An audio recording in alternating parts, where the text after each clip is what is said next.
Everybody, Invisiblekatana here with my review for Moon Girl and Devil Dinosaur Season 1 on Disney Plus, of course, if you haven't even heard about the show, just in case. Love the show. There will be spoilers, of course, since this is a full season review, but I'll kind of do a quick non-spoiler version right off the top here. Very great animation. Love the musical choices. The animation is really top notch. Like, it's worth noting that the animation is really well done. It's already been renewed. It was apparently renewed for a season 2 before the show came out. So I guess that, the executives saw it and was like, yeah, this is great. So we already got a season 2 coming, so that's good, but definitely watch it anyway, just to make sure that that does officially happen. A lot of things are like, yeah, this is coming back for sure. And then you never really know. It's TV. Animation for sure takes a long time as is. So anything can happen between now and then. So I highly recommend checking out the show and actually giving it support just to make sure that we definitely get a season 2 of this, because it's really well done. Definitely a very Black culture series. Like, there was something that happens. There's an episode about hair, and there was like a specific line that will simply put, a non-Black person said it, and I was like, that's a line. That's a very interesting thing that she just said there. And it was meant to be nice, but obviously when they put that line in the episode, I was like, fascinating. Pretty now, huh? That's really interesting. So they definitely do some stuff for sure, Black culture.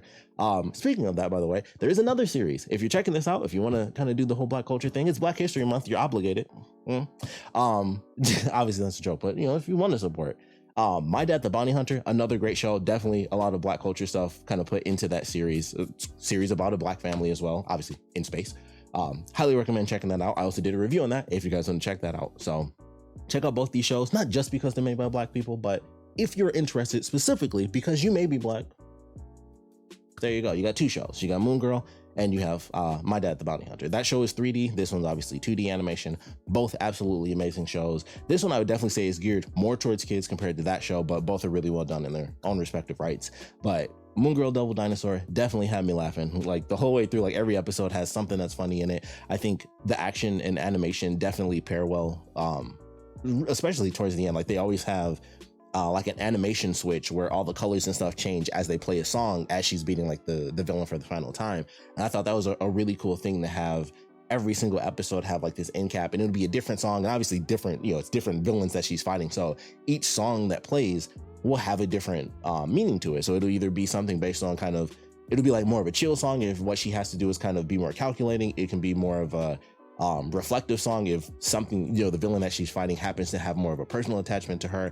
If it's something based on like, you just got to go crazy and defeat this villain, it might be that type of song. So what they did with it for sure, I thought was really well done with the musical choices for every kind of boss fight going to the end of the end of every episode, really.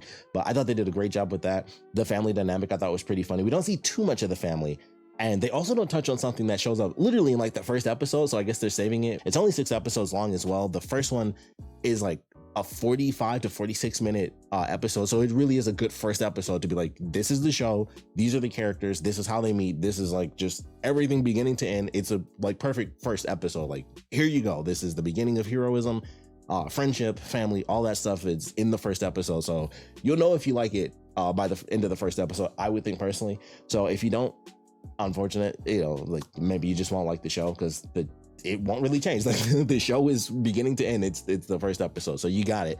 How the show is going to play out, the comedy and stuff like that, art style, all of that. I personally really enjoyed the first episode. I thought they did a great job with the introduction of the characters, and it being a longer episode, I thought they did a really good job to kind of show the dynamic between the family and them, working at the roller rink and things like that. So I thought that was really cool. I like the way they handled it. Like I said, animation, it's hard not to just constantly talk about how good the animation is, especially when it gets to how they kind of play around with the action. So I thought that was really well done. But all in all, fantastic series. I would highly recommend it. It's on Disney Plus. I don't know if I actually mentioned that, but it's on Disney Plus if for whatever reason you haven't heard about it. Obviously it's Marvel, but that could mean it shows up on Hulu potentially, sometimes even Fox. Like, you never really know at this point. It's really weird, but it's on Disney Plus, so you guys can check it out there. Only 6 episodes, so you can definitely like fly through it really fast and have a good time with it. I finished like the last 2 or 3 today. I've been watching over the past week, and it really sucked when the last episode ended. I thought there were more episodes. I was like, oh crap, that was the end. And I was like, dang, I actually wanted more of the show. And I felt like, God, dang, it was so few episodes it felt, but definitely each one was worth it for sure. You can easily watch it by yourself if you want to, or obviously it's definitely geared towards kids, so you can definitely watch it with your kids. My oldest daughter for sure really likes it, so we'll probably end up watching a couple of different episodes multiple times, and I wouldn't mind. I think each episode was definitely well done. Each one tells a very different story, so I like the way all of that stuff was handled. Not much else I can say non-spoiler wise, so I'll get into some of the spoilers and specific little moments here and there throughout the season, but definitely recommend checking it out. Like I said, it's on Disney Plus, so go give it a shot before who knows when they would potentially even do a season 2. Like I said, animation takes forever, so just check it out as soon as possible, because I would like a season 2 personally. But getting into spoilers and stuff like that, what they did with some of the villains I thought was really, really cool. I like the first villain. I suck at names, so just the electric villain in the very beginning, I thought she was cool. I always like electricity power, so the way they kind of handle all the villains and their different abilities and things like that, I thought was well done. So the action looks pretty cool. You know, episode 2 was like the guy who was like a weird troll, and of course it ended up being the guy for the kid for who, whatever reason, was really like, hey, we gotta look out for possums. It was weird, but it was super funny. They also referenced the symbiote. I was like, it's Marvel, so it's a symbiote, but it's not that type of symbiote. But I was like, that's very interesting that they reference a symbiote, because we don't actually have anything huge within the Marvel universe as far as like, here's like this very giant character that comes into the Marvel universe until the season finale, and they do the Beyonder. And I was like, okay, you know, I was reading the little title before the episode was coming on. I was like, okay, the Beyonder starts to mess with it. And I was it the Beyonder? And it is. And that was very interesting. And I like the way we get into the finale of the season, and then it ties into the rest of the series, where it turns out all like the random narrations where it was like just a voice giving narration for all the villains was actually the Beyonder telling us that the whole time. And I was like, that's actually really cool, because of course it was one of those things, you know, in animation it happens all the time. It'll just be like, here's disembodied voice giving narration, here's a random thing that you find out, it's just a part of the silliness of the show. It's just like, boom, scientific thing, here's this character who has this background and now they're a villain. It's like, okay, it's just a funny part of the show. It's just a silly thing to instantaneously give exposition for how a supervillain became a supervillain. Just like that. And it's just like, sure, it's animation. It's kind of a part of animation sometimes where just narration hits and it's not an actual character. And then we get to the season finale and it's like, no, it was the Beyonder the whole time. So I thought that was pretty cool. Definitely a crazy interpretation of the Beyonder. Definitely funny, him doing like musicals and stuff like that and be like, yeah, I'm here to just wipe out, you know, all of humanity. Like, you should let me finish the song. But you know, like just the way they handled all of that, I thought was really well done. So I like the way it was handled, you know, from beginning to end, the way they dealt with all the villains. The episode about hair was definitely funny. And it was like, and they put the line in there 100%. When they had that girl, the white girl, of course, in the back was like, oh, your hair's pretty now. And I was like, that's a good line. Like a very obvious reason why that was in there. And I was just like, fascinating. It's pretty now. That was a good line. I thought that was good. So I like that episode. I liked all the episodes, but that was definitely, I think that was the one that for sure stepped the most into the culture 100%, because there's obviously references, you know, throughout the entire series, but I think that was the one where it was literally about a young black girl's hair. So I was like, oh, that, you know, that's for sure the episode specifically that dives like all in, you know, as far as you can in like 20 or so minutes about, you know, with black culture. So I was like, oh, that's very interesting. So I like the way that episode was handled for sure. But the comedy was just really well done. The way they would handle the comedy with the animation is really good. I love the fact that this show really has all the characters interact so much with all of the pop-ups. I thought that was really cool, because a lot of shows do that where they'll have pop-ups, but it's just there. And then in this show, they do it multiple times where characters will kind of push the thing where like the characters are split, and then they push the character out of the way to keep talking. I think it was actually in the hair episode. Lunella's friend, whose name I totally can't remember because I'm horrible with names, but Lunella's friend actually grabs the word wig when they're talking about, it's like, you know, I'm gonna wig out, and then her friend grabs the word wig, and it's like, that's it, that's the idea. And I was like, that's really cool. Like a lot of shows don't do that, where they'll have the pop-ups, but they're not necessarily like you grab it or, you know, characters actually interact with it. But they do that a ton in this, and that was one of my favorite things about the show, because it would just be characters talking, and they would kind of like, it would make the exposition a lot more dynamic, because they would do like character splits where I think it was the episode where Lunella took over the roller rink, and her grandmother was trying to tell her about, like, you know, you need patience and stuff. And as she was going through like the secret ingredients, it was Lunella saying all these ingredients, but it was like 4 or 5 times over, and it was just her kind of cutting herself off. And I was like, that's really cool. And just the way they did that throughout the entire series, I thought was really, really well done animation wise. So I really enjoyed that, because it just made it even more impactful and energetic, because a lot of the times characters don't actually interact with, you know, all of this stuff. And like her goggles, every time that she talked, if she had a question, it was question marks. If something surprised her, it was exclamation points. So I love the way they did that as well, because I was like, that's a really cool way to just do an extra bit of kind of punch during the animation. Anything that happens, every time she was speaking, it would be like, if something was obvious, it would just be like flat lines for that expression. If she was angry, they would have the expression. So all of that stuff was in there just through her goggles. And I was like, that is incredibly well done. Like, that was just a really cool thing, once again, throughout the entire season. So, you know, they did a lot of like really unique stuff where it's like the interaction was definitely more vibrant and more fast paced, where it was like, all right, it's just characters talking. If she's talking in her costume though, here's her goggles constantly showing expressive, you know, emotions just through her dialogue, kind of like an additional character almost, like through that vision.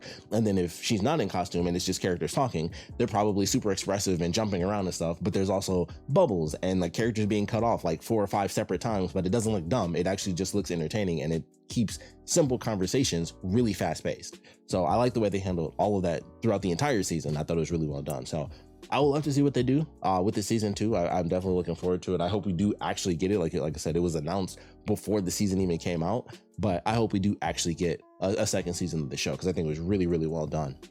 So love the music, love the animation, love the story, love all the characters. I would love to see maybe in a season 2, I would love to see like a recurring villain pop up. I think that would be the coolest thing to kind of advance the story, because I think this, you know, it was only 6 episodes, so this season was definitely like, hey, here's the hero coming into their own. And, you know, she definitely fights like a ridiculous amount of villains, considering she fights someone new every single episode.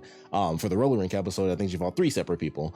So I like the way that that was handled for sure, where it's like, you know, a villain of the week in a sense, and she goes through, defeats all the villains and stuff like that. But I would love to see them do like, you know, a more recurring villain. I think that would definitely be super cool. So I would love to see that happen, and, you know, coming down the line in season 2, and they just have someone who pops up and it's like, all right, this character escapes, but maybe they come back here and there and they just become, kind of that recurring antagonist. I think that would be absolutely fantastic. So looking forward to seeing what they do with the season 2. I think it was a great start to the series.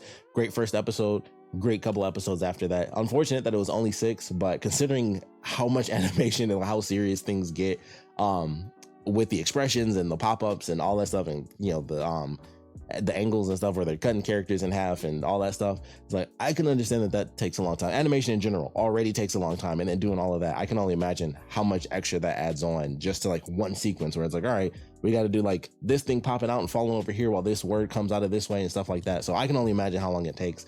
Hopefully we get a season 2 sooner rather than later, because I think they already did a great job with the start of the series. So looking forward to where we go in the future. But we'd love to know your thoughts on this, so please put your comments down in the comment section below. Let me know your favorite parts, your least favorite parts. If we go forward officially with the season 2, I would love to know what characters you guys would like to see. If they, you know, start to bring in more well-known characters, considering it's a series definitely steeped in Black culture, I think the most obvious character is like, all right, a lot of people would probably expect Luke Cage to pop up in there. They could easily do Miles Morales if they want to. Obviously, Miles Morales is definitely getting a lot more popular, especially with Spider-Verse and everything. Can't wait for that to come out.